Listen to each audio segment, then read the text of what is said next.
Hello friends, मैं रचना Amarnath happy literature channel में आपका स्वागत करती हूँ।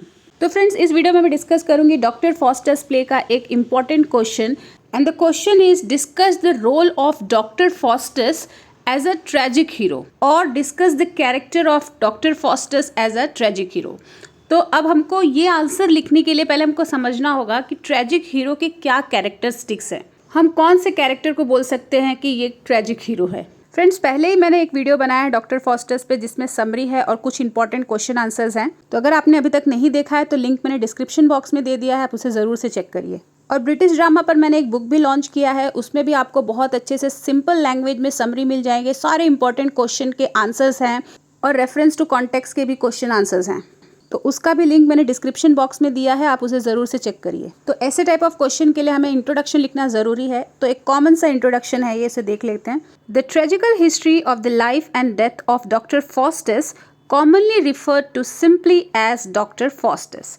तो इसका जो पूरा नाम है वो क्या है? Tragical history of the life and death of doctor Faustus is an Elizabethan tragedy by Christopher Marlowe based on German stories about the title character Faust. It was probably written in 1592 or 1593 shortly before Marlowe's death. अब हम देखेंगे कि doctor fosters में ऐसा क्या characteristics था जिसे हम बोल सकते हैं ये एक ट्रेजिक हीरो है।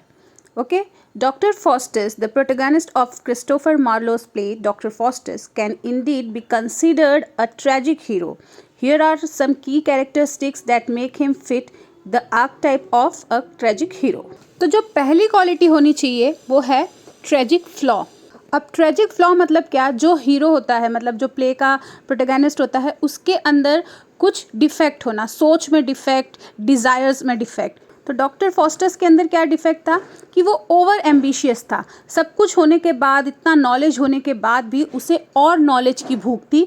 इस वजह से उसका ट्रेजिक फ्लॉ हुआ, उसका डिस्ट्रक्शन हुआ, उसका डेथ हुआ। Doctor fosters possesses a tragic flaw which is his insatiable ambition.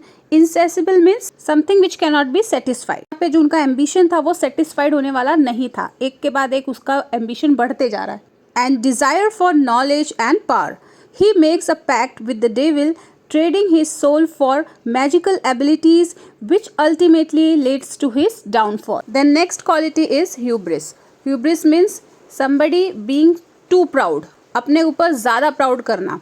तो जो ऐसे कैरेक्टर होते हैं उनका यूजुअली डेथ हो जाता है क्योंकि वो लोग साइन को, वार्निंग को इग्नोर करते हैं, जैसे कि डॉक्टर फॉस्टर्स ने इसमें किया है। Fosters displays excessive pride and overconfidence in his own abilities, believing he can control the dark force he has summoned. This hubris blinds him to the consequences of his actions. Then we have catharsis. मतलब जो audience के अंदर जो feelings आती है, जो emotional outburst होता है कैरेक्टर को देखकर, प्रोटैगनिस्ट का डाउनफॉल को देखकर, तो उसको बोलते हैं catharsis. The audience experiences catharsis, a purging of emotions as they witness Foster's inner conflict and the tragic consequences of his choice. This evoked pity and fear in the audience, a hallmark of tragic drama.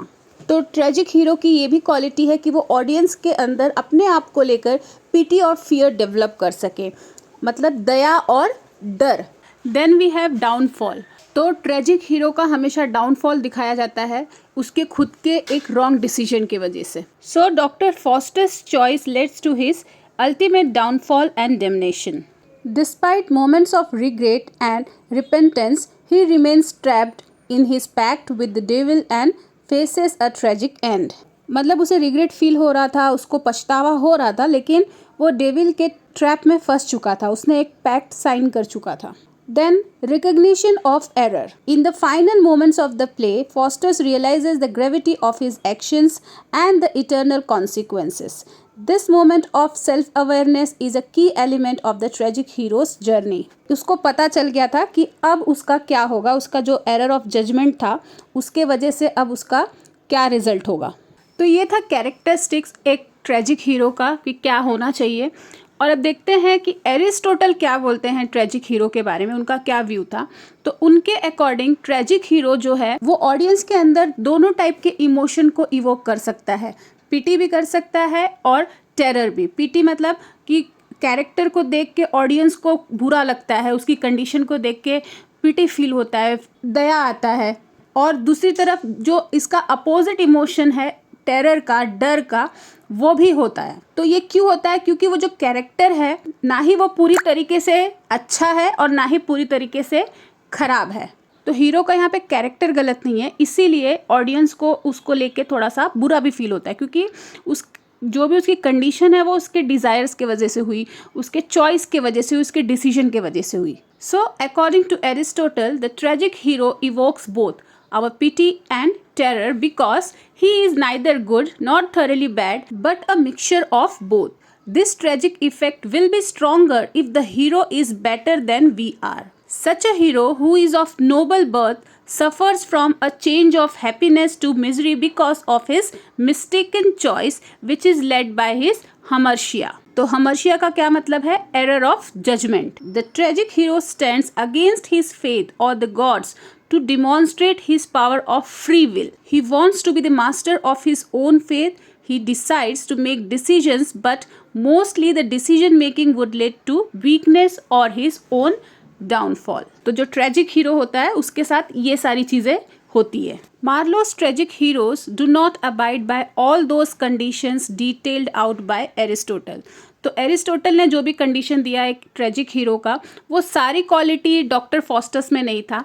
जैसे कि Aristotle के according जो tragic hero है वो Nobel family से belong करता है, लेकिन यहाँ पे डॉक्टर फॉस्टस एक नॉर्मल जर्मन फैमिली से, और वो अपने स्कॉलरशिप के वजह से, वो इतना स्मार्ट था, इतना स्कॉलर था, इतना बड़ा स्कॉलर था, उस वजह से ग्रेट था, ना कि वो कोई किंग था या फिर किंग का बेटा था। फिर ट्रेजिक हीरो की एक और क्वालिटी होती है कि वो हमेशा एक इनर कॉन्फ्लिक्ट में फंसा रहता है कि ये करूँ कि वो करूँ, मतलब कंफ्यूजन में रहता है।